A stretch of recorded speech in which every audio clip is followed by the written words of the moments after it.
রাসূল সাল্লাল্লাহু আলাইহি ওয়াসাল্লামের কাছে এসে যদি কেউ বলতে, ইয়া রাসূলুল্লাহ আমি খুব অসুস্থ, রাসূল সাল্লাল্লাহু আলাইহি ওয়াসাল্লাম কি বলতেন জানেন? রাসূল সাল্লাল্লাহু আলাইহি ওয়াসাল্লাম বলতেন, লা বাসা আলাইকা তুহুরুন ইনশাআল্লাহ। ইয়া রাসূলুল্লাহ আমি অসুস্থ। রাসূল সাল্লাল্লাহু আলাইহি ওয়াসাল্লাম বলতেন, আরে don't worry, it will cleanse up you from your sins if Allah wish. ইনশাআল্লাহ এতে তোমার যে গুনাহ টুনা আছে, পাপ আছে, এই পাপগুলোকে আল্লাহ তাআলা এই অসুস্থতা দিয়ে মোচন করে দিচ্ছেন। পড়েন সুবহানাল্লাহ।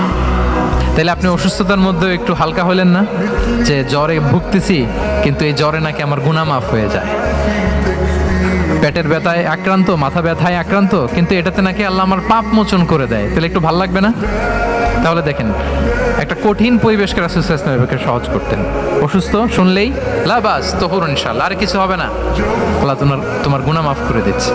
অসুস্থ ব্যক্তি দেখলেই মাথায় হাত দিয়ে দোয়া করতেন, আল্লাহুম্মা রাব্বান নাস আযহিবিল বাস ইশফি আনতাশ শাফি লা শিফাআ ইল্লা শিফাউক শিফাআন লা ইউগাদিরু সাকামা। উজ্জীবিত হয়ে যেত অসুস্থ ব্যক্তি।